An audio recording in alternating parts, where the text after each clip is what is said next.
নমস্কার বন্ধুরা, কেমন আছেন আপনারা সবাই? প্রবাসে ঘরে ও বাইরের একটি নতুন ব্লগে আমি তুহিনা আয়ারল্যান্ডের ডাবলিন থেকে আপনাদের স্বাগত জানাই।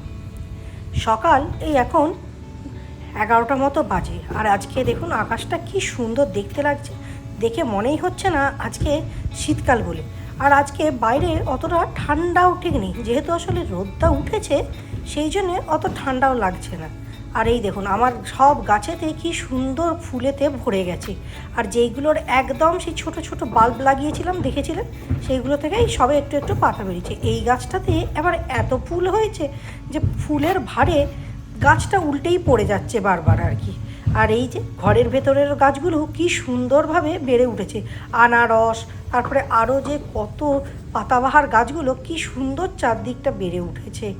এত সুন্দর চারদিকটা আজকে লাগছে, দেখে মনে হচ্ছে যে যেন হ্যাঁ বসন্ত এসে গেছে। দেখুন কতদিন পর এই রকম শীতকালেতে আমরা রোদের দেখা পেলাম।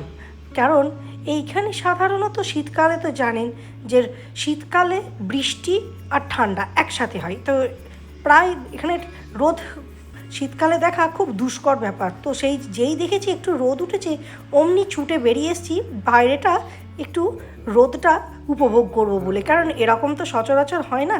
যাই হোক, ভেতরে চলেই এসেছি। আর আজকে ঘরটা একটু দেখুন খুব সুন্দর করে সাজিয়েছি আর কি, কারণ আজকে আমাদের বাড়িতে একটা বিশেষ অনুষ্ঠান আছে এবং সৌভাগ্যও বলতে পারেন। কারণ আমাদের বাড়িতে আজকে ডাবলিনের রামকৃষ্ণ মিশনের মহারাজ এবং লন্ডনের অধ্যক্ষ মহারাজ আজকে বাড়িতে আসবেন।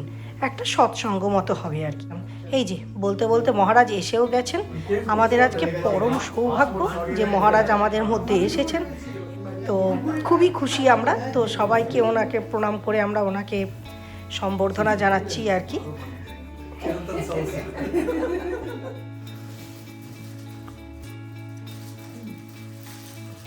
এরপর মহারাজ কিছু ছোট করে বক্তৃতা দিচ্ছিলেন, সেইগুলোরই কিছু কিছু অংশ আপনাদের আমরা তুলে ধরছি।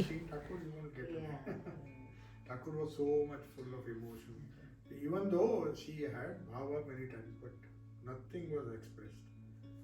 Very calm and steady. And in spite of so much trouble, Thakur didn't have to face so much trouble. Yeah. He left all the উনি troubles. এত সুন্দর রোজকার যে ঘটনাগুলো বলছিলেন, আর আমরা সবাই মনোমুগ্ধ হয়ে সেইটাই শুনে চলেছি, যেন উনি একটা গল্প বলছেন আর আমরা সেইভাবে সবাই বিভোর হয়ে শুনেছি। কী করে যে সময় কেটে যাচ্ছে তা বুঝে উঠতেই পারছিলাম না। এনাদের সঙ্গ পাওয়া একটা খুব ভাগ্যের ব্যাপার আর কি, কী বলেন? ওনাদের বক্তৃতা হয়ে গেছে, এরপর আস্তে আস্তে আরতির জন্য প্রস্তুতি করা হচ্ছে আর কি। সবাই চলুন আমরাও একটু আরতিতে সবাই সম্মিলিত হই। আর আমি পুরো আরতিটা না দিতে পারলেও কিছু কিছু অংশ আমি আপনাদের তুলে ধরছি।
Vachana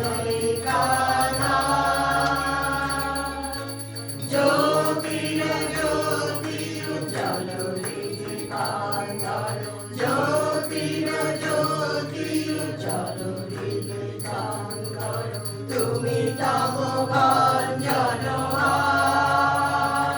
প্রভু তুমি তব ভঞ্জন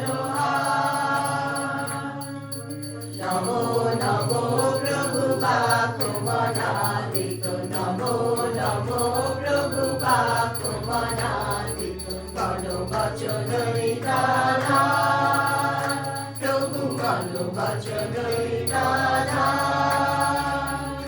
জ্যোতির জ্যোতি উজ্জ্বল হৃদি কান্দর জ্যোতির জ্যোতি উজ্জ্বল হৃদি কান্দর তুমি তম ভঞ্জন প্রভু তুমি তম ভঞ্জন রঙ্গ রঙ্গ ভঙ্গ বাজে অঙ্গ সঙ্গ মৃদঙ্গ রঙ্গ রঙ্গ ভঙ্গ বাজে অঙ্গ সঙ্গ মৃদঙ্গ গাইছে ছন্দ ভগত বৃন্দ আরতি তোমার গাইছে ছন্দ ভগত বৃন্দ আরতি তোমার জয় জয় আরতি তোমার হর হর আরতি তোমার শিব শিব আরতি তোমার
খুব ভালোভাবেই আরতি হলো। আর এই আরতি হওয়ার পর এত সুন্দর চারিদিকের পরিবেশটা হয় না, সত্যি গায়ে একটা কাঁটা দিয়ে ওঠে। এ এক আলাদাই অভিজ্ঞতা এবং আমার মনে হয় অনেক ভাগ্য করলেই বোধহয় এরম সৌভাগ্য হয় যে যখন স্বয়ং মহারাজ আপনার বাড়িতে এসে পৌঁছায় আর কি।